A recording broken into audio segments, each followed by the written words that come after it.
This is the story of a journey to a place far away from what we know. A place that allows new experiences.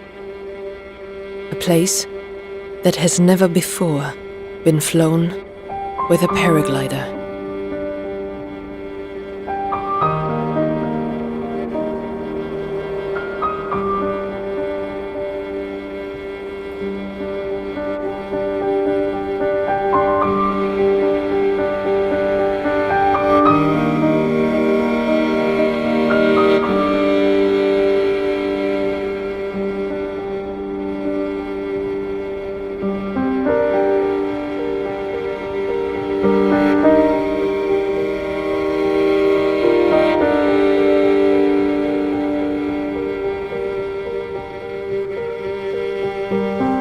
We are a group of professional paraglider pilots looking for adventure on a corner of this earth yet to be explored.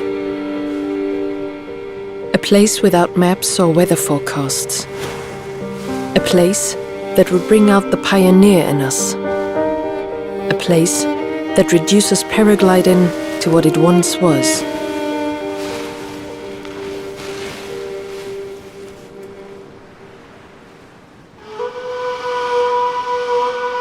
This place is Socotra, an island that lies halfway between Somalia and Yemen, directly in the notorious pirate-infested waters of the Gulf of Aden.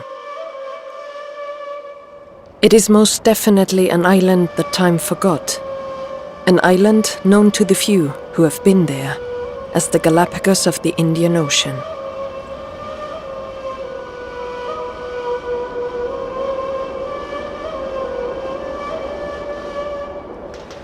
Arabs, Asians, and Indians all used the island as a base, trading in incense during classical pagan times. More recently, biologists discovered its rich biodiversity, which led to the island being made a UNESCO Biosphere Reserve in 2003.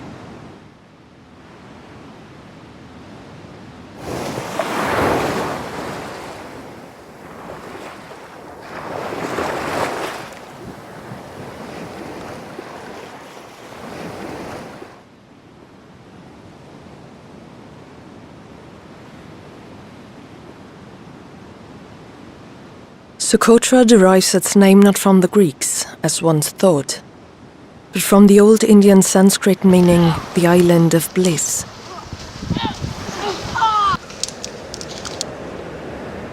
Scientists believe, due to its isolation from the African mainland for over 7 million years, that the island, like the Galapagos, is teeming with over 700 extremely rare species of flora and fauna. A full third of which are endemic. They are to be found nowhere else on Earth.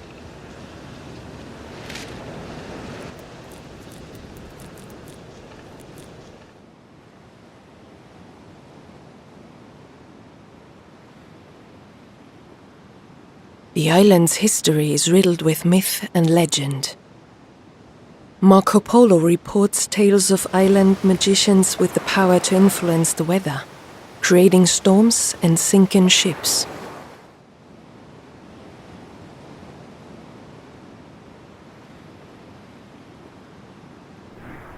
We attempted to prepare ourselves as best we could, but with little information we were forced to be resourceful. Nevertheless, we set off into the night, full of hope and expectation.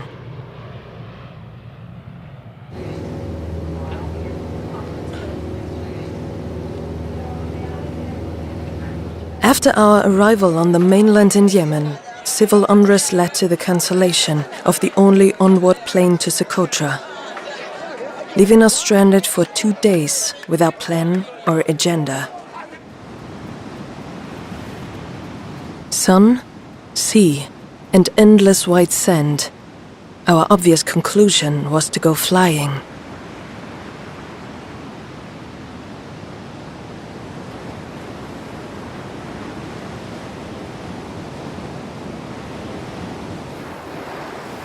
Soldiers looked on, at first skeptical, then pleased for their distraction from an otherwise precarious situation.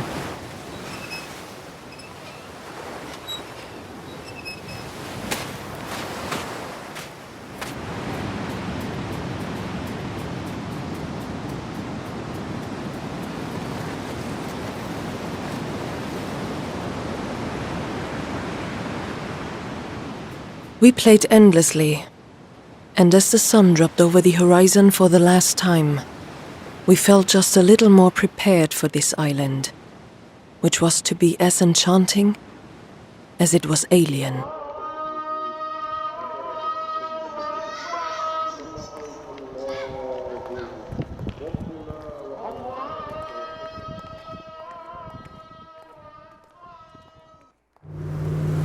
Our first impressions of the island were perhaps not as expected. And nervously we stared out the window, hoping that these ruins would soon be replaced with something a little more optically pleasing. We were not to be disappointed.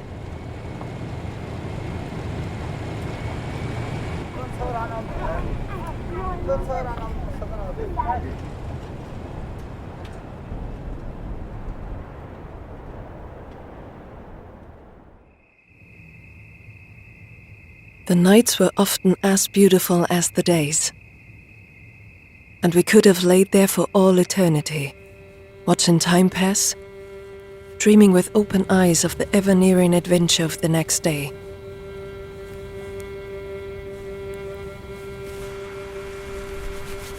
We were allowed to be boys, and as boys we had regained a freedom that had often been lost in our other world. We never missed a sunrise, and with head torches glued above our weary eyes and gliders on our back, we made our way up the steepest of dunes, knowing that our tracks would soon be erased by the wind, extinguishing all trace of our existence.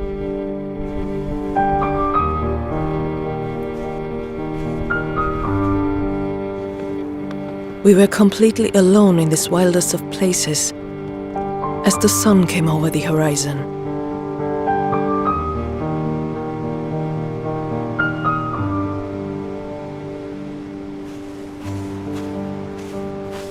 There was a strange stillness in the group. The hairs were standing up on the back of my neck as the Indian Ocean crashed beneath us in a myriad of turquoise and white.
In the 1st century AD, Socotra appears in Greek navigation aids as Theoskoridu, meaning the island of God's children.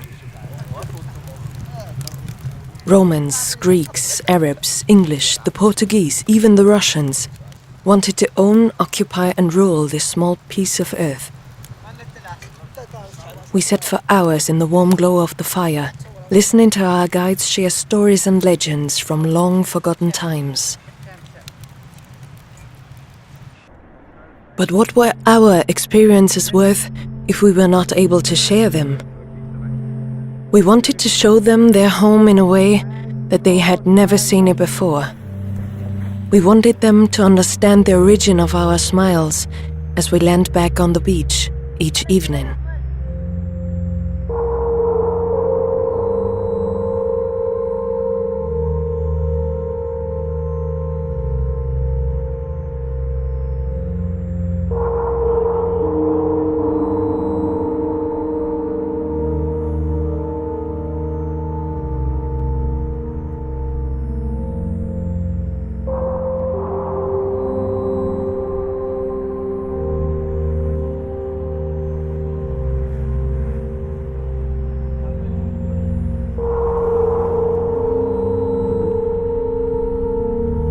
Instinctively, they gave us their trust. But sometimes this trust can simply not be exchanged for a moment.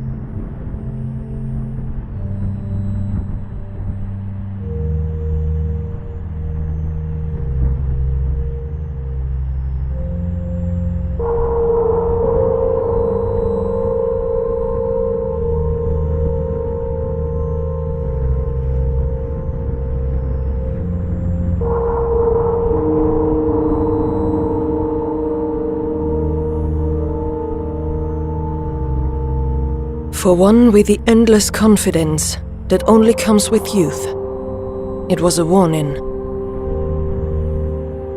For the other, a test in his faith.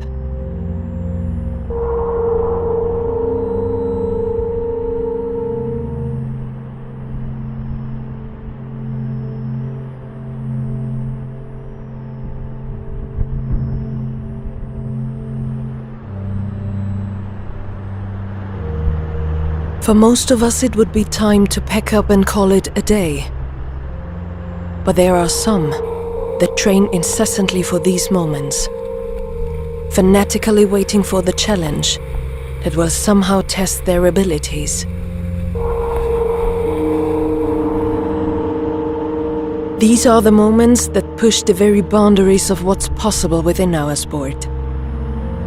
But it is easy to forget the long, steep path of dedication and training needed in order to play the game with such ease at his highest of levels.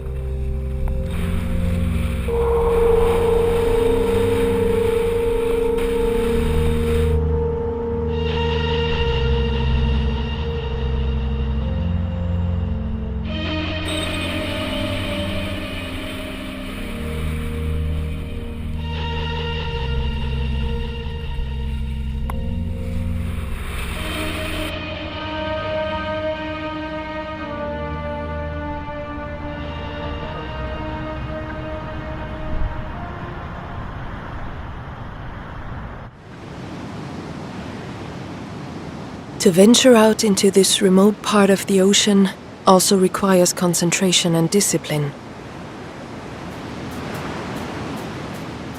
Only the most informed biologists know what swims in these waters. We heard stories of jellyfish the size of dustbin lids, and the slightest flash of a dorsal fin made our hearts beat faster. And this was just below the water. Socotra is also a popular refueling stop for Somalian pirates on their way back from a hijacking on the high seas.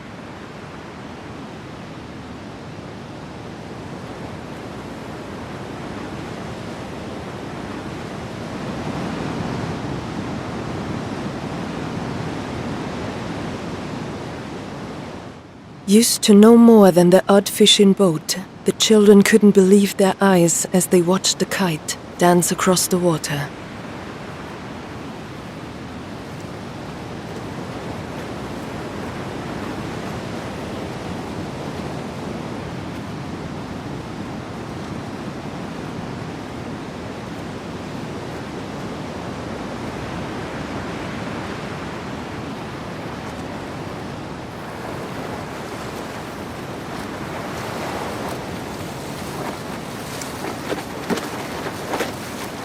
From this impressive strip of coast, the Dixon Plateau is clearly visible and marks the clear geological boundary to the highlands of the interior. As we climb its steep flanks, we have the feeling that we have just traveled to another era of Earth's history. 7 million years of geological isolation has led to the most hauntingly weird flora. Dragon blood trees cling to the cliffs like flying saucers, while other strange plants sink their roots directly into the rocks.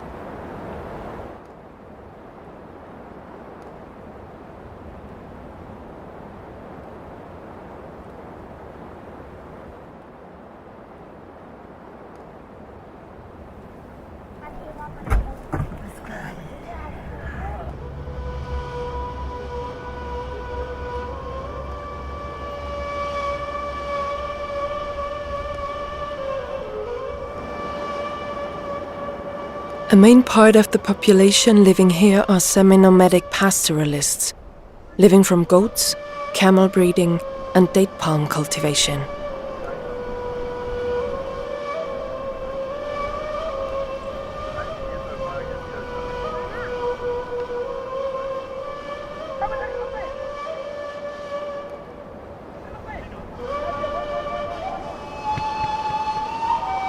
Where the plateau drops off into the sea, we find the largest natural caves in the whole of the Middle East.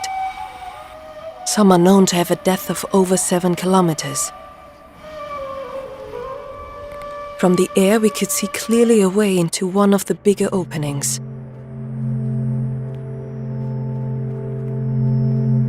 We entered the cave, passing stalactites hung at the entrance, like sentinels guarding a hidden treasure.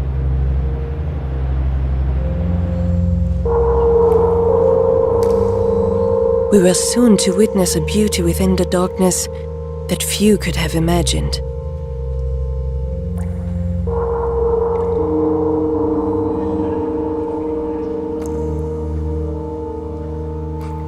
An amphitheater as big as a concert hall, with its own organ as old as the earth on which we stood.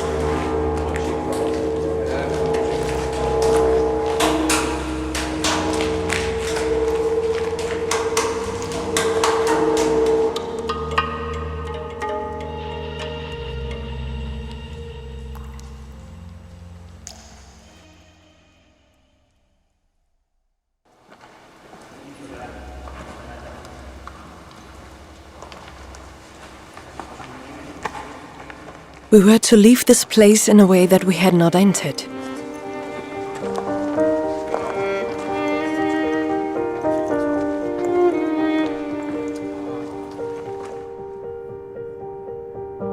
As we laid out our gliders at the mouth of the cave, we were not sure if it would work or if it was really safe. We could hear the wind whistling up the face, but in the shelter of the opening, there wasn't a zephyr to rustle our gliders.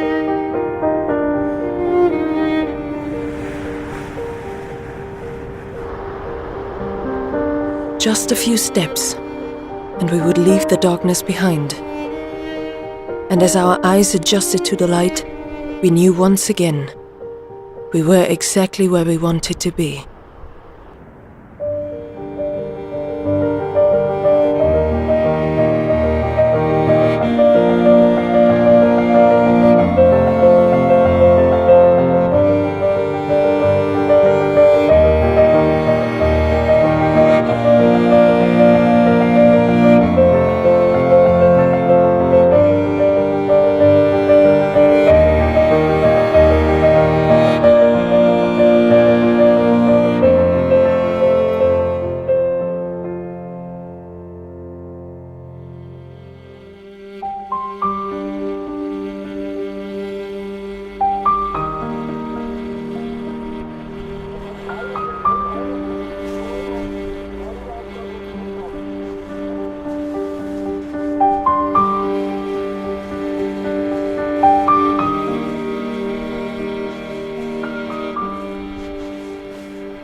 Hadibo is Socotra's capital and is completely unrepresentative of the rest of the island.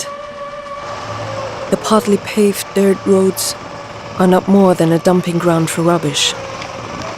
Hygiene is poor, and only a little more than half the children go to school.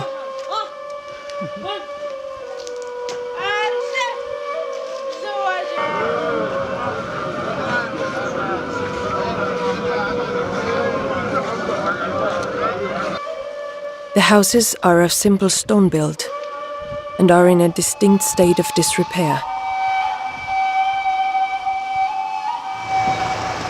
Goats, dogs, and other animals roam the streets, their excrement mixing with stagnant water, creating a hive for bacteria and disease.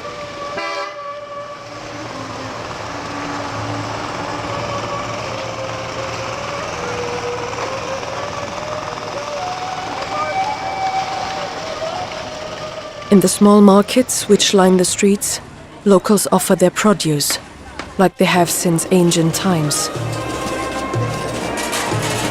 People here survive primarily from what the island offers them: goat meat, honey, and an abundance of fish.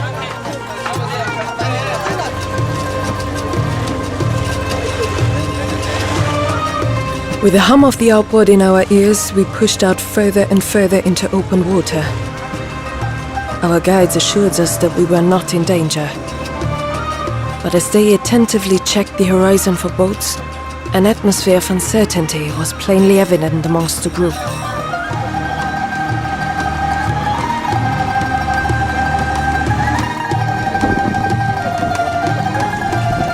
Fishing was the obvious distraction. And with the line tied around his toes, our guide pulled one impressive fish after the other into our small wooden boat.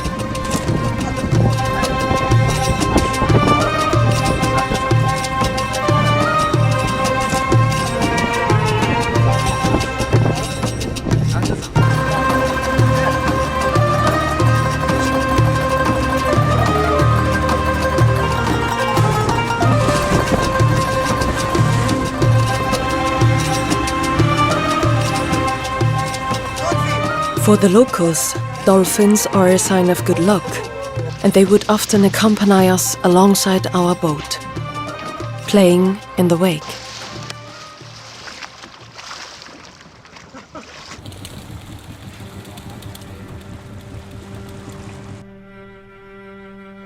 Sometimes it was necessary to leave the group in order to find oneself.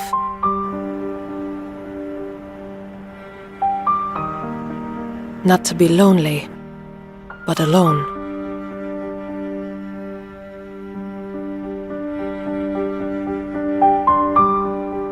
Only with a precision that comes from years of dedication can we master what seems to most as impossible.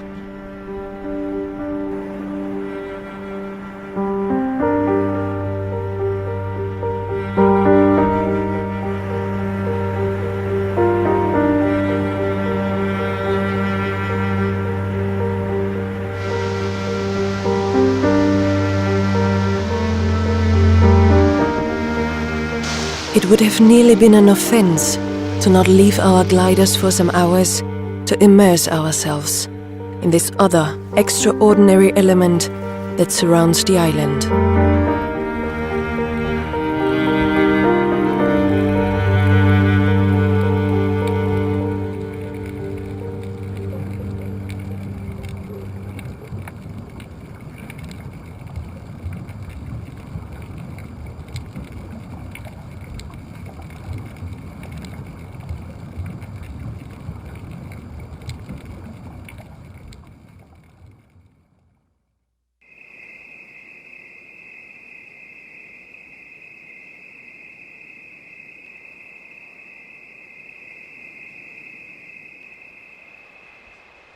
Once again, we found ourselves on this very same dawn pilgrimage we had undertaken some days before.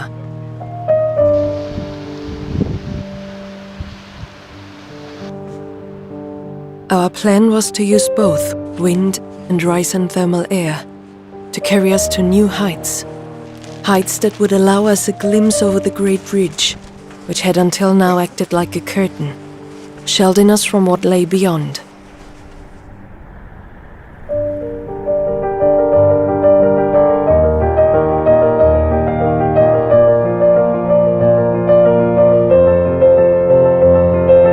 No weather forecasts, no maps.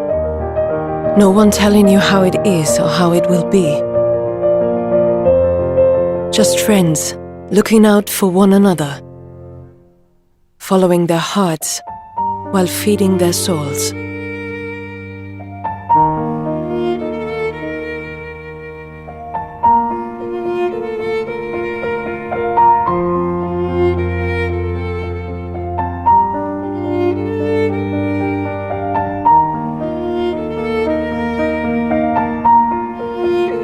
We had traveled a long way to remember how it is to feel whole.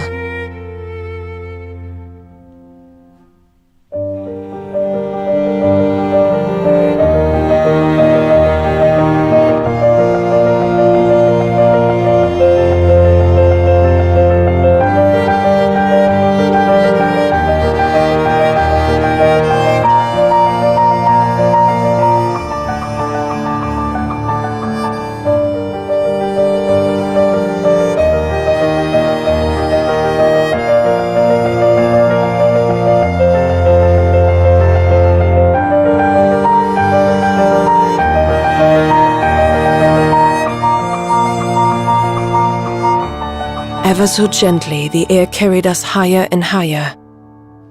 Sand, coast and cliffs merged as the ridge passed below us.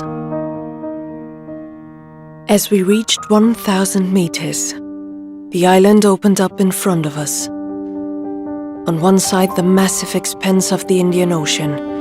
On the other, this island that we had become so fond of. Saturated with memories that we would take home with us, but never quite be able to explain to our loved ones. Memories of an island, of smiles and sandy colors, of breezes carried over oceans. Memories that will give us strength when the sun doesn't shine quite so brightly.